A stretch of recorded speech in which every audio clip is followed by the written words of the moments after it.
सभी विद्यार्थियों को मेरा नमस्कार।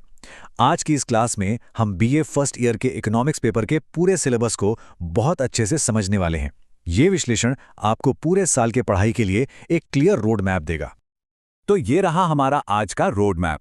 सबसे पहले हम कोर्स का एक इंट्रोडक्शन देखेंगे, फिर एक करके पांचों यूनिट्स को समझेंगे और आखिर में हम बात करेंगे कि कौन सी किताबें पढ़नी हैं और इस सब्जेक्ट में आगे करियर के क्या-क्या ऑप्शंस हैं। तो चलिए सबसे पहले शुरू करते हैं आपके कोर्स के परिचय से, ताकि सभी को इस पेपर की बेसिक जानकारी अच्छे से पता हो।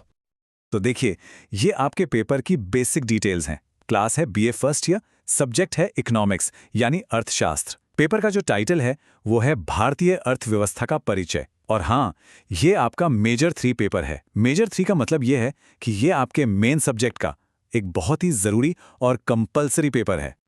ठीक है, अब आते हैं हमारी पहली यूनिट पर। यूनिट 1 है प्राचीन भारतीय अर्थव्यवस्था के बारे में। ये समझना बहुत जरूरी और दिलचस्प है कि हमारी आज की इकोनॉमी की जड़ें कहाँ और कैसी थीं।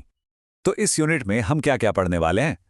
सबसे पहले तो देखेंगे कि प्राचीन भारतीय अर्थव्यवस्था की खास बातें क्या थी। फिर उस समय नेशनल इनकम का कॉन्सेप्ट क्या था, ये भी समझेंगे। इसके अलावा प्राचीन भारत में नेचुरल रिसोर्सेज को कैसे देखा जाता था और हमारी भारतीय ज्ञान प्रणाली, मतलब हमारा जो इंडियन नॉलेज सिस्टम है, वो एग्रीकल्चर, इंडस्ट्री, ट्रेड और ट्रांसपोर्टेशन के बारे में कितना एडवांस था, ये सब कुछ हम इसमें कवर करेंगे। चलिए, अब प्राचीन काल से सीधे आज के समय में आते हैं। हमारी यूनिट 2 है आधुनिक अर्थव्यवस्था यानी द मॉडर्न इकोनॉमी, जो हमारे आज के इकोनॉमिक सिनेरियो की नींव है।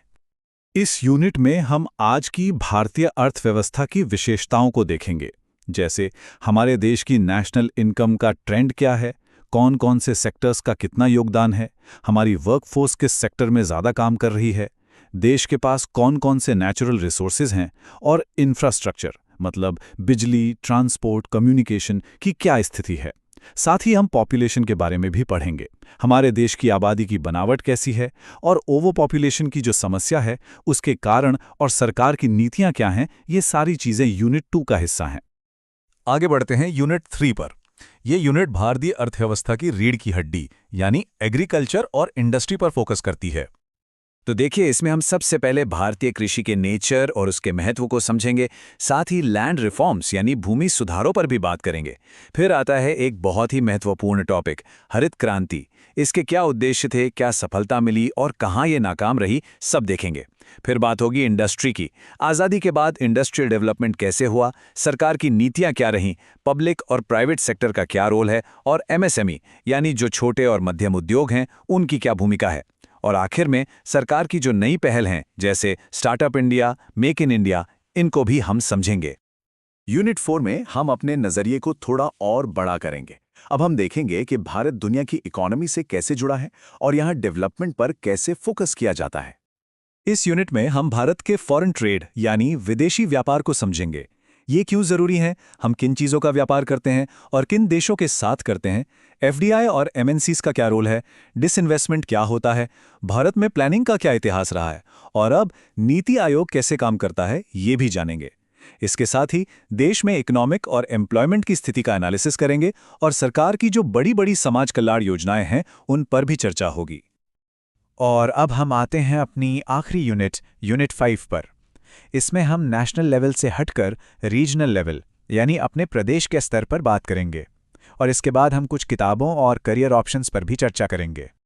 तो यूनिट 5 पूरी तरह से मध्य प्रदेश की अर्थव्यवस्था पर केंद्रित है।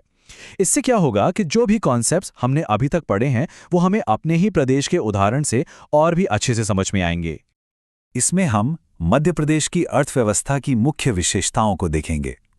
मध्य प्रदेश के प्राकृतिक संसाधन कौन कौन से हैं, जैसे भूमि, वन, जल और खनिज। यहाँ का एग्रीकल्चर सेक्टर कैसा है, इसमें क्या ट्रेंड्स हैं और ऑर्गेनिक फार्मिंग की क्या स्थिति है। मध्य प्रदेश में इंफ्रास्ट्रक्चर और इंडस्ट्रियल डेवलपमेंट कैसा हुआ है। टूरिज्म के विकास पर भी बात होगी और आखिर में मध्य प्रदेश सरकार की जो प्रमुख समाज कल्याण योजनाएं हैं, उनको भी हम कवर करेंगे। अच्छा, अब ये पूरा सिलेबस पढ़ने के लिए आपको कुछ अच्छी किताबों की भी ज़रूरत पड़ेगी। तो यहाँ कुछ किताबें हैं जो मैं आपको सजेस्ट करूँगा। देखिए, दत्त एवं सुंदरम और मिश्रा एवं पुरी की भारतीय अर्थव्यवस्था, ये दोनों ही किताबें इस सब्जेक्ट के लिए बहुत ही अच्छी और स्टैंडर्ड बुक्स मानी जाती हैं। इसके अलावा आप अरविंद पनगारिया की इंडिया अनलिमिटेड और उमा कपिला की इंडियन इकोनॉमी सिंस इंडिपेंडेंस भी देख सकते हैं। और हाँ, सबसे ज़रूरी है लेटेस्ट डेटा के लिए भारत सरकार का एनुअल इकोनॉमिक सर्वे और मध्य प्रदेश का आर्थिक सर्वेक्षण, इनको पढ़ना बिल्कुल मत भूलिएगा। अब सबसे बड़ा सवाल कि ये सब पढ़ने के बाद आखिर होगा क्या? मतलब इकोनॉमिक्स में करियर के क्या-क्या रास्ते हैं? देखिए, भारतीय अर्थव्यवस्था की अच्छी समझ आपको कई शानदार करियर ऑप्शंस देती है। आप सिविल सर्विसेज में जा सकते हैं, IAS, IPS बन सकते हैं। इंडियन इकोनॉमिक सर्विस एक बहुत ही प्रतिष्ठित सेवा है। बैंकिंग सेक्टर में, चाहे वो सरकारी हो या प्राइवेट, हमेशा इकोनॉमिक्स के स्टूडेंट्स की डिमांड रहती है। आप पॉलिसी एनालिस्ट या इकोनॉमिक एडवाइजर बन सकते हैं। कॉर्पोरेट सेक्टर में भी बहुत सारे रोल्स हैं। और अगर आपकी रुचि पढ़ाने या रिसर्च में है, तो आप एकेडमिक्स में भी जा सकते हैं। तो ये है आपका पूरा सिलेबस।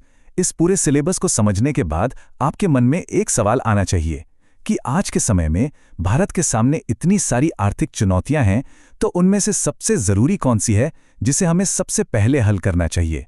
इस सवाल पर सोचिएगा, क्योंकि इसी सोच के साथ इकोनॉमिक्स पढ़ने का असली मज़ा शुरू होता है।